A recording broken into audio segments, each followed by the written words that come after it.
जी हां, दही चूड़ा भोज पर नीतीश ने कर दिया गेम। चाचा के बाद चिराग ने भी दिया चकमा। नीतीश को मिला आरजेडी का साथ। मोदी शाह घबराए, दिल्ली में मची हलचल।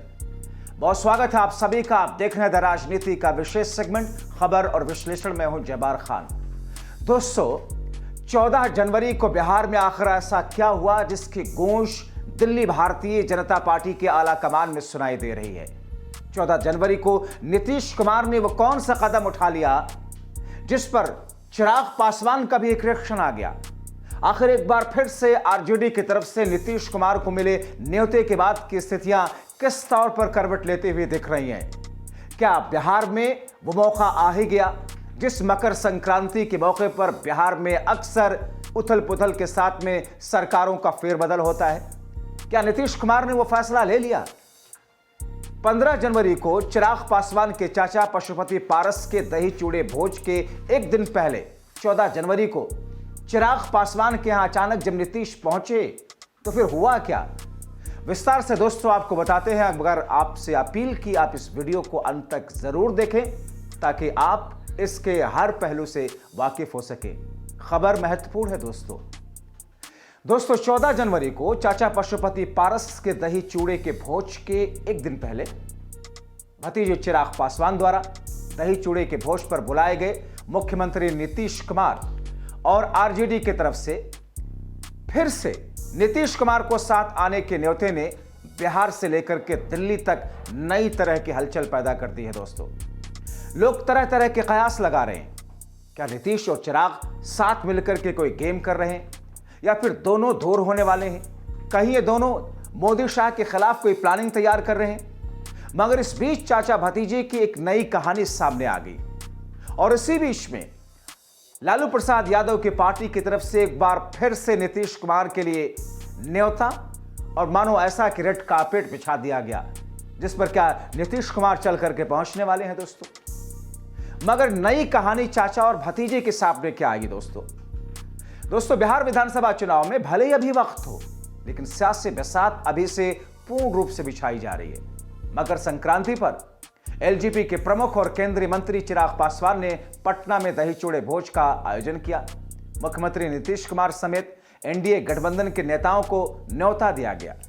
नीतीश कुमार तय समय के हिसाब से पहुंच गए लेकिन मेजबान चिराग पासवान नदारद। इस तरीके से नीतीश कुमार के साथ मकर संक्रांति पर साहब ऐसा लगा कि खेला हो गया। लेकिन चर्चा इस बात की है कि चिराग की गैर मौजूदगी में या चिराग की गैर मौजूदगी कोई संयोग था या फिर कोई प्रयोग। ध्यान दीजिएगा दोस्तों, क्योंकि प्रयोग हो चुका है पिछले चुनाव में। मकर संक्रांति पर दही चूड़ा भोज के माध्यम से चिराग पासवान एनडीए में एकजुटता का दरअसल संदेश देना चाहते थे। पासवान के आमंत्रण पर नीतीश कुमार सुबह 10:15 बजे चिराग पासवान के यहां पर पटना कार्यालय पहुंचे। जब नीतीश पहुंचे, चिराग गायब, यानी कि मेहमान पहुंच गए, मेजबान गायब। चिराग पासवान का मुख्यमंत्री ने इंतजार किया लेकिन वो पहुंचे ही नहीं। तब नीतीश कुमार वहां से निकल गए। चिराग पासवान सीएम नीतीश कुमार के निकलने तक भी पार्टी कार्यालय नहीं पहुंचे। दोस्तों, अब ऐसा तो नहीं कि नीतीश जब निकले होंगे उनके यहां जाने के लिए तो उनको मैसेज नहीं गया होगा। भाई साहब मुख्यमंत्री हैं, जब उनका काफिला निकलता है और जहां जाता है आपस में वार्तालाप होती है, सिक्योरिटी की बंदोबस्त, सारी चीजों का मसला। मकर संक्रांति पर नीतीश कुमार ने जिस तरीके से जो कदम उठाया और उस पर चिराग पासवान का जो रवैया रहा या वहां हालात जिस तरीके के देखे, चर्चा का विषय है। एलजेपी दफ्तर तो नीतीश कुमार पहुंचे, चिराग पासवान से मुलाकात ही नहीं हुई। पासवान ने से बिना मिले ही उनको लौटना पड़ा। ऐसे में आरजेडी के नेता मीसा भारती ने कहा कि हमारे दरवाजे सीएम नीतीश कुमार के लिए खुले हुए हैं, वो हमारे अभिभावक हैं, राजनीति में कुछ भी असंभव नहीं है। इसी बीच में मीसा भारती ने यह बात कही। जाहिर तौर पर मीसा भारती ने शायद खुद से ना कहा हो, शायद लालू प्रसाद यादव की तरफ से कोई निर्देश रहा हो, तेजस्वी यादव की तरफ से कोई मैसेज रहा हो।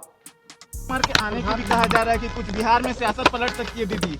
देखिए, बहुत काफी दिनों से इस बात की चर्चा हो रही है क्योंकि बीते समय में आप लोगों ने देखा है कि मकर संक्रांति के बाद बहुत उलटफेर हुआ है, तो मुझे ऐसा कुछ नहीं लग रहा है। और भी कुछ चर्चाएं चल रही हैं कि बिहार में सियासत जो है वो तब्दील हो सकती है। सर कैसे देख रही हैं इसको दीदी? देखिए, मैं बार बार कहती हूँ कि राजनीति में कुछ भी असंभव नहीं है। तो अभी इस पे कहना बहुत जल्दीबाजी होगा। देखते हैं, आज के बाद से ही शुभ कार्य स्टार्ट होता है। हम सब हिंदू हैं, तो आप शादी ब्याह भी आप देखिए कि खरवास था, खरवास आज के बाद से खत्म हो जाएगा। तो उसके बाद से सारे शुभ कार्य होंगे और पॉलिटिकल भी शुभ कार्य, जैसे कि आपको पता है कि आगे विधानसभा का चुनाव है। 99 नीचे कुंभ भी चल रहा है दीदी। कहा जा रहा है कि ओपोजिशन वाले जो हैं वो हिंदू विरोधी हैं, इसीलिए उस पर बयान दे रहे हैं। कैसे देखती हैं इसको? नहीं, क्यों दे रहे हैं? जो लोग भी हैं, आज हम लोग भी सब लोग गंगा जल नहाने के बाद गंगा जल का छिड़काव किया है। हम लोग से संभव नहीं है, क्योंकि कुंभ जाना, इतनी भारी संख्या में पूरे देश से लोग आते हैं। सिर्फ देश से ही नहीं, विदेशों से भी लोग आते हैं कुंभ स्नान के लिए। तो मतलब किस तरह के बयान? किसको सर्टिफिकेट, मतलब कौन, किसको सर्टिफिकेट चाहिए हिंदू होने का, और कौन सर्टिफिकेट बांट रहा है? अच्छा, सीएम जी, आपको लगता है आज के बाद सब कुछ सरकारी होता? अभी आपने कहा मतलब हिंदू धर्म में यही मान्यता, बचपन से हम यही देखते आए हैं कि खरमास के बाद 14 तारीख से आज नया साल भी लोग मानते हैं, फसल कटता है। बहुत जगह अलग अलग नामों से आज मनाया जाए, बहुत जगह लोहड़ी बोलते हैं, बहुत जगह ओणम है। तो देश में अलग अलग कोने में आज से सब शुभ कार्य शुरू होता है। जिसमें लगता है कुछ शुभ सोचेंगे। यात्रा पे निकले हैं, आकलन कर रहे हैं, अब देखते हैं क्या निकल के आता है उनके पास। आपकी आवाज हुई, अच्छे भोज की व्यवस्था की जाती है। इस साल भी लालू जी है। नहीं, हमेशा, जैसे हमारे राष्ट्रीय अध्यक्ष आदरणीय लालू प्रसाद यादव जी प्रत्येक वर्ष मकर संक्रांति के मौके पे दही चूड़ा सभी दल के लोगों को, चाहे जो लोग भी आते हैं, सब लोग को खिलाते हैं, और ये अच्छी एक शुरुआत है। दोस्तों, चिराग पासवान का मुख्यमंत्री नीतीश कुमार के आने के समय तक एलजेपी कार्यालय में ना आना भले बड़ी राजनीति के लिहाज से ना हो, लेकिन उनकी खुद की अनुपस्थिति ने एनडीए की एकजुटता के संदेश को कमजोर तो कर दिया। मुख्यमंत्री नीतीश कुमार समय पर पहुंचे, उनके साथ जेडीयू कोटे के मंत्री विजय कुमार चौधरी भी, कुछ और पार्टी के नेता भी पहुंचे। चिराग पासवान की गैर मौजूदगी में पार्टी के अन्य नेताओं ने मुख्यमंत्री का स्वागत किया, लेकिन चिराग की गैर हाजिरी में इस अवसर को एक राजनीतिक पहेली ने बदल दिया। दोस्तों, वैसे इस घटना से नीतीश और चिराग के बीच रिश्तों का क्या होता है, ये देखना होगा। ये रिश्ते तो पहले भी अच्छे नहीं थे दोनों के बीच में, मगर 14 जनवरी को दही चूड़े के भोज पर मुख्यमंत्री नीतीश कुमार का समय पर आना, चिराग पासवान का गैर मौजूद रहना कई सवाल खड़े करता है। बिहार की राजनीति में मकर संक्रांति का महत्व आप जानते हैं। इस दिन होने वाले आयोजन और नेताओं की उपस्थिति अनुपस्थिति अक्सर सियासी समीकरण को प्रभावित करती है। क्या एनडीए गठबंधन में सब कुछ ठीक ठाक नहीं चल रहा? क्या चिराग पासवान किसी रणनीति के तहत इस भोज से दूर रहे? दरअसल नीतीश कुमार और चिराग पासवान के सियासी रिश्ते बहुत अच्छे नहीं रहे। साल 2020 के बिहार विधानसभा चुनाव को आप याद कीजिए। चिराग पासवान ने एनडीए से अलग होकर के अपने अलग अलग उम्मीदवार उतार दिए थे नीतीश के सामने, उनके पार्टी के प्रत्याशी के सामने, जिसकी वजह से नीतीश कुमार की जेडीयू को काफी नुकसान हुआ।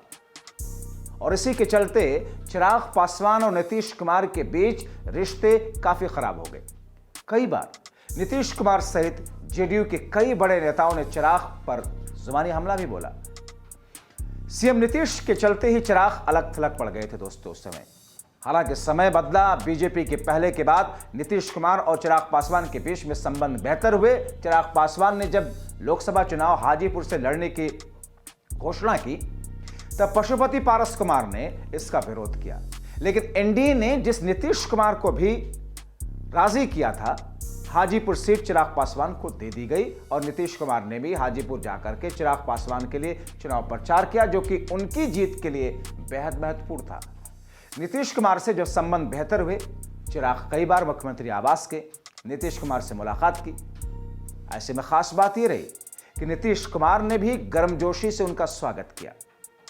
चिराग पासवान और नीतीश कुमार के बीच अब जब सब कुछ ठीक चल रहा है, तो दही चूड़े भोज पर चिराग का नहीं पहुंचना, न्योता दे करके, खुद दावत करके, खुद ही गायब हो जाना कई तरह से सवाल खड़े करता है। इसके चलते ही सवाल उठ रहा है कि कोई संयोग रहा या फिर सियासी प्रयोग।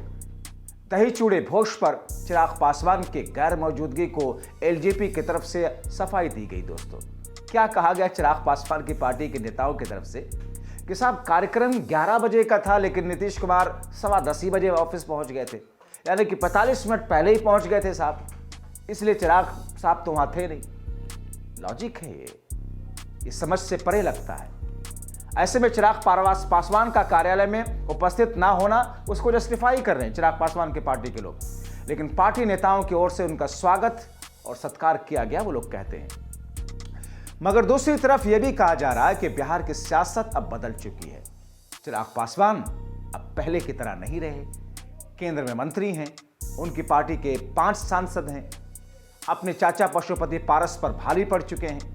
बिहार में सियासत में चिराग अपनी अहमियत को पहचानते हैं। चिराग दलित राजनीति के एक बड़े और युवा चेहरे हैं। चिराग की वजह से जो वोट 2020 में जदयू से छिटके थे, नीतीश कुमार के लिए 2025 का चुनाव काफी अहम माना जा रहा है, जिसके चलते चिराग पासवान भी अपनी सियासी अहमियत को महसूस कराने में जुटे हुए हैं। मगर दोस्तों, क्या यह सिर्फ सियासी अहमियत महसूस कराना था?